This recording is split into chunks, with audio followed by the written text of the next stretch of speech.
Welcome to all of you in this video. Today we will discuss about यक्ष युधिष्ठिर संवाद।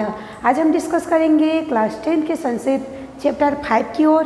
तो देखते हैं श्लोक, और इन श्लोकों के माध्यम से यक्ष और युधिष्ठिर में बातचीत डिस्कस चल रही है। तो यक्ष यहाँ पर जितने भी प्रश्न हैं वो यक्ष के हैं और जो आंसर है वे युधिष्ठिर के हैं। और पिछले वीडियो में हमने इन श्लोकों के फर्स्ट, सेकेंड, थर्ड और फोर्थ की ओर हम लोगों ने डिस्कस किया था। आज देख लेते हैं 5, 6, 7, 8, 9, 10 श्लोकों की ओर। यह जो क्वेश्चन और आंसर है महाभारत से, या ये जो अवतरण श्लोक है महाभारत से लिया गया है। महाभारत को सतसहस्त्री संहिता भी कहा जाता है क्योंकि महाभारत 1 लाख श्लोकों में निबद्ध है। इसी कारण से इसे सतसहस्त्री संहिता अर्थात 100,000 श्लोकों से निबद्ध या रचना कहा जाता है। तो यहाँ पर एक चीज़ जानने योग्य है कि महाभारत को सतसहस्त्री संहिता भी कहा जाता है, जो एग्जाम की दृष्टि से बहुत ही इम्पॉर्टेंट है। चलिए तो हम लोग इन श्लोकों की ओर देख लेते हैं और उसके आंसर, मतलब यक्ष के क्वेश्चन और युधिष्ठिर के आंसर की ओर देखते हैं। चलिए देखते हैं 5th श्लोक की ओर। यहाँ पर 5th मतलब प्रथम श्लोक की ओर।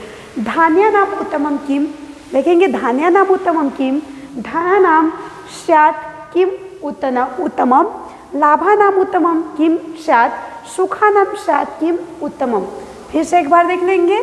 धान्यानाम उत्तमम किम स्वीत, धान्यानाम उत्तमम किम स्वीत, धनानाम स्यात् किम उत्तमम, लाभानाम उत्तमम किम स्यात्, सुखानाम उत्तमम, सुखानाम स्यात् किम उत्तमम। चलिए देखेंगे इसके अर्थ क्यों। धान्यानाम, धान्य मतलब या धान्य मतलब होता है अनाजों, अनाज, धान्य मतलब होता है अनाज। तो यहाँ पर धान्यानाम उत्तमम, अनाजों में उत्तम, अनाजों में उत्तम, अनाजों में उत्तमम किम, किम मतलब क्या, अनाजों में उत्तम क्या है। क्वेश्चन है यक्ष के द्वारा युधिष्ठिर को पूछा जा रहा है कि धान्य अर्थात अनाजों में उत्तम क्या है। और देखिए धनानाम उत्तमम, धनानाम स्यात् किम उत्तमम, और धनों में उत्तम क्या है। यहाँ ध्यान देंगे कि व्यंजन संधि के अंतर्गत जो त है वो बार बार कभी द के रूप में चेंज होता जा रहा है और संधि करके इन सबको मिक्स कर दिया गया है। तो यहाँ पर हमको उसको समझने की जरूरत पड़ेगी। देखेंगे धान्यानाम उत्तमम किम, धान्यों में अर्थात अनाजों में उत्तम किम मतलब क्या है, अनाजों में उत्तम क्या है। और यहाँ देखेंगे आगे धना नाम, यहाँ पर देखेंगे धना नाम स्यात् किम उत्तमम, और धनों में उत्तम क्या है, धनों में उत्तम क्या है। फर्स्ट अनाजों में उत्तम क्या है और धनों में उत्तम क्या है। लाभानाम उत्तमम किम, लाभानाम उत्तमम किम, और लाभानाम मतलब लाभों में, लाभों में उत्तमम उत्तम किम क्या है, लाभों में उत्तम क्या है। देखेंगे स्यात् सुखा, लाभों में उत्तम क्या है, और सुखानाम स्यात् किम उत्तमम, और सुखों में उत्तम क्या है।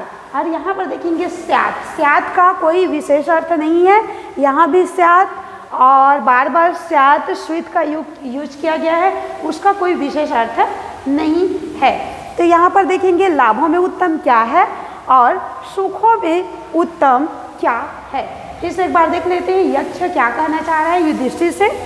धान्यों अर्थात अनाजों में उत्तम क्या है, धनों में उत्तम क्या है, और लाभों में उत्तम क्या है, और सुखों में उत्तम क्या है, सुखों में उत्तम क्या है। अब देख लेंगे आंसर की ओर। जो युधिष्ठिर उसको आंसर देता है यक्ष को। धान्यानाम उत्तमम दाक्षम, धान्यानाम उत्तमम दाक्षम, दक्षता मतलब होता है दक्षता या चतुराई। तो धान्य अर्थात अनाजों में उत्तम चतुराई है। धान्यानाम उत्तमम दाक्षम, तो धान्य अर्थात अनाजों में उत्तम चतुराई है, अनाजों में उत्तम चतुराई है। धनानाम उत्तमम श्रुतम, और धनों में उत्तम श्रुतम, श्रुतम मतलब होता है शास्त्र ज्ञान, श्रुतम मतलब होता है शास्त्रों का ज्ञान। तो धनों में उत्तम शास्त्र ज्ञान है, धनों में उत्तम शास्त्र ज्ञान है। ध्यान देंगे जितने भी यहाँ पर श्लोक दिए गए हैं उसमें स्वर संधि, व्यंजन संधि और विसर्ग संधि बार बार यूज किया गया है और वर्णों को संधि के अनुसार ज्वाइन कर दिया गया है। ओके, तो देखेंगे धान्यानाम उत्तम दक्षम, धनानाम उत्तमम श्रुतम, लाभानाम उत्तमम श्रेय, सुखानाम तुष्टिरुत्तमा। तो यहाँ पर आंसर देख लेते हैं हम लोग युधिष्ठिर के। अनाजों में उत्तम चतुराई या दक्षता, निपुणता, परिपूर्णता, कुशलता है। तो यहाँ पर देखेंगे अनाजों में उत्तम चतुराई या कुशलता है। धनानाम उत्तमम श्रुतम, धनों में उत्तम शास्त्र ज्ञान है। धनों में उत्तम वेदों का ज्ञान या शास्त्रों का ज्ञान है। श्रुतम मतलब होता है वेदों का ज्ञान या शास्त्रों का ज्ञान। तो धनों में उत्तम क्या है? शास्त्रों का ज्ञान है या वेदों का ज्ञान है। लाभानाम उत्तमम श्रेय, श्रेय मतलब होता है कल्याण, श्रेय मतलब होता है कल्याण या श्रेय। ठीक है, तो देखेंगे लाभों में उत्तम श्रेय है अर्थात कल्याण है। लाभों में उत्तम क्या है? कल्याण है, अर्थात सब तरफ सुख हो बोला जा रहा है, शुभ हो। तो लाभों में उत्तम कल्याण है। सुखा नाम तुष्टिरुत्तमा, और देखिए सुखों में उत्तम संतुष्टि। तुष्टि मतलब होता है संतुष्टि, तुष्टि मतलब होता है संतुष्टि।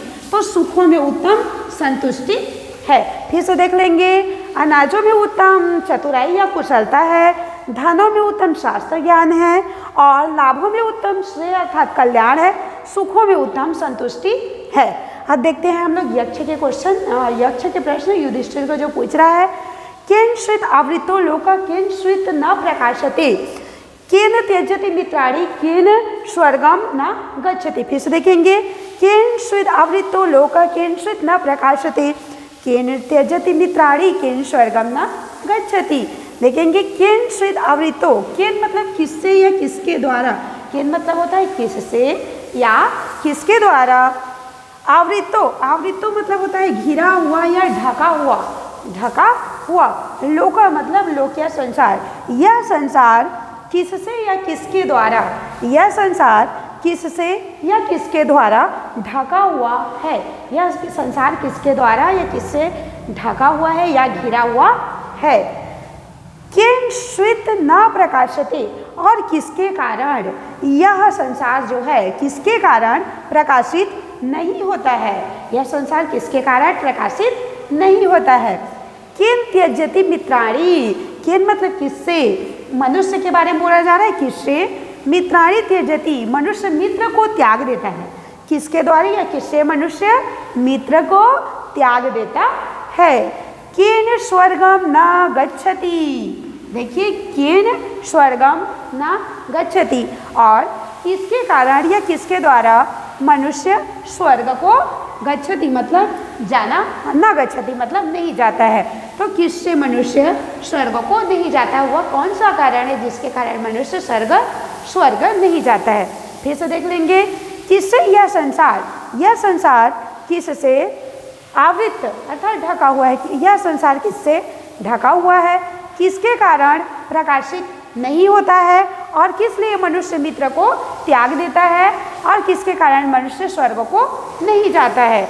आंसर देखेंगे युधिष्ठिर के। अज्ञानेन आवृतो लोक तमसा न प्रकाशते, अज्ञानेन आवृतो लोक तमसा न प्रकाशते, लोभात् त्यजति मित्राणि संगात् स्वर्गम न गच्छति। तो देखेंगे अज्ञानेन, अज्ञानेन मतलब अज्ञान के कारण, आवृतो लोक अज्ञान से बोल सकते हैं। यह संसार जो है, लोक मतलब संसार, अज्ञान से, अज्ञानता रूपी अंधकार से या अज्ञान से आवृत है अर्थात घिरा हुआ है। यह जो लोक या संसार है वह अज्ञान से घिरा हुआ है। देखिए और देखेंगे, तमसा न प्रकाशते, तमसा मतलब अंधकार, तमसा मतलब अंधकार के कारण प्रकाशित नहीं होता है, अंधकार के कारण प्रकाशित नहीं होता है, अर्थात अंधकार से प्रकाशित नहीं होता है। कैसा अंधकार? अज्ञानता रूपी अंधकार। फिर से देखेंगे, यह संसार अज्ञानता से, यह संसार अज्ञान से या अज्ञानता से घिरा हुआ है और अंधकार के कारण प्रकाशित नहीं होता है, अर्थात अज्ञानता रूपी अंधकार के कारण प्रकाशित नहीं होता है। लोभात् त्यजति मित्राणि, मनुष्य लोभ से, किससे?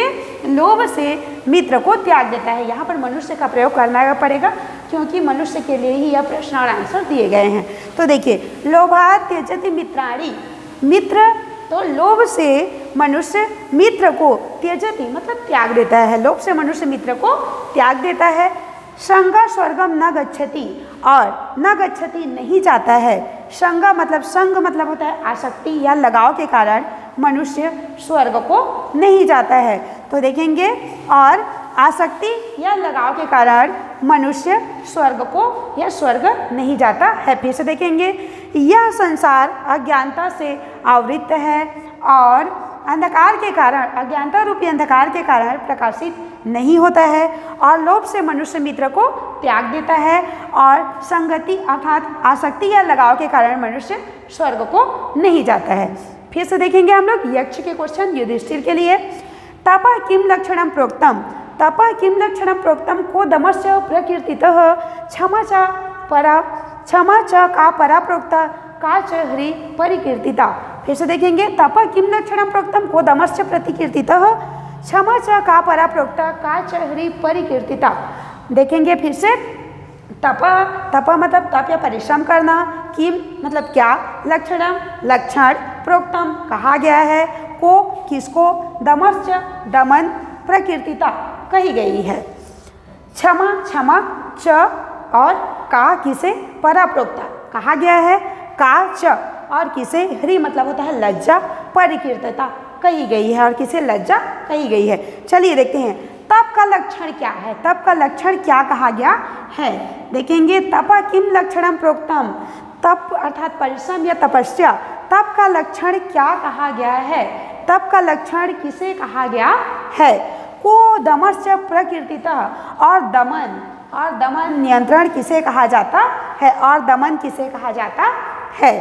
क्षमा च का परा प्रोक्ता और क्षमा किसे कही गई है और क्षमा किसे कही गई है।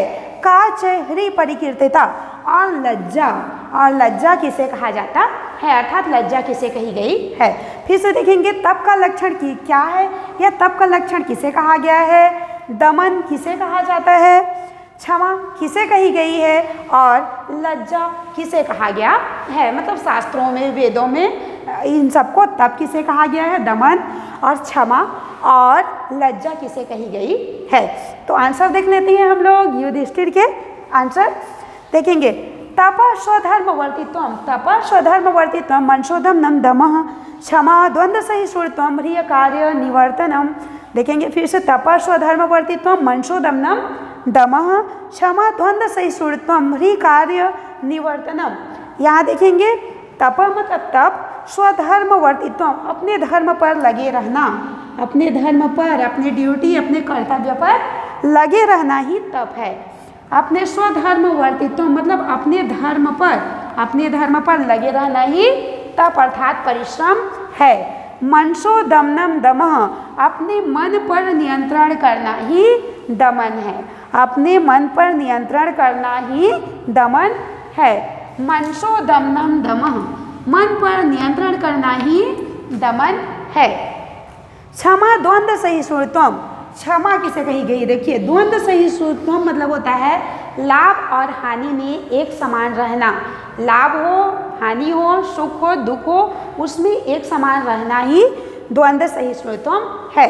तो देखिए लाभ हानि में या सुख दुख में, सुख दुख और लाभ हानि में एक समान रहना ही क्षमा है। सहिष्णुत्व मतलब होता है एक समान रहना, द्वंद्व सहिष्णुत्व मतलब होता है सुख दुख और लाभ हानि में एक समान रहना ही क्षमा है।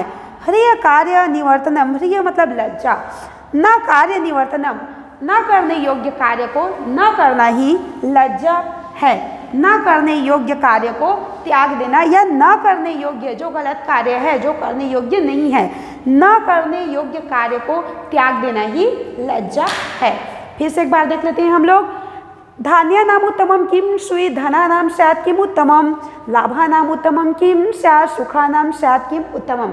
देखेंगे अनाजों में उत्तम क्या है, धनों में उत्तम क्या है और लाभों में उत्तम क्या है, सुखों में उत्तम क्या है। आंसर देखेंगे, धान्यों में उत्तम धान्यानाम उत्तमम दाक्षम, धनानाम उत्तमम श्रुतम, लाभानाम उत्तमम श्रेय, सुखानाम तुष्टिरुत्तमा।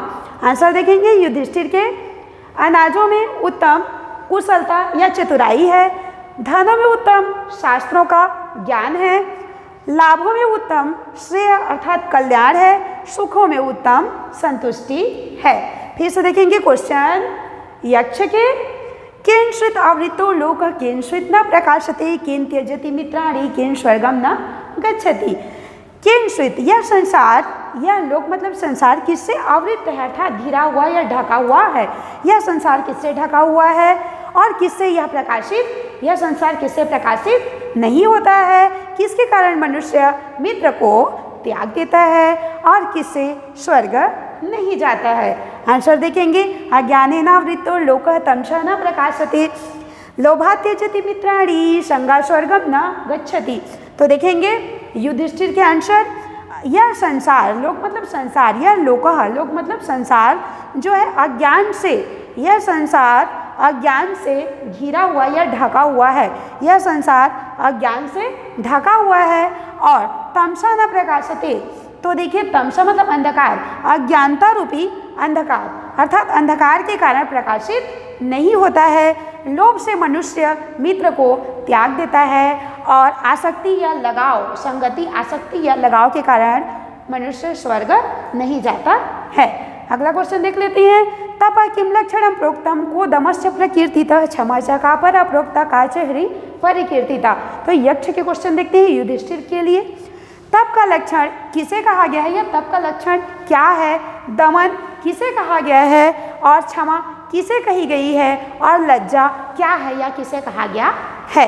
आंसर देखेंगे, तप स्वधर्म वर्तित्वम। एक बार और देख लेंगे, तप का लक्षण किसे कहा गया है, तप को किसे कहा गया है परिश्रम, और दमन, दमन या नियंत्रण किसे कहा गया है, क्षमा किसे कही गई है और लज्जा किसे कहा जाता है। आंसर देखेंगे, तप स्वधर्म वर्तित्वम मनशोदम दमः क्षमा द्वंद्व से श्रुतम ह्रिय कार्य निवर्तनम।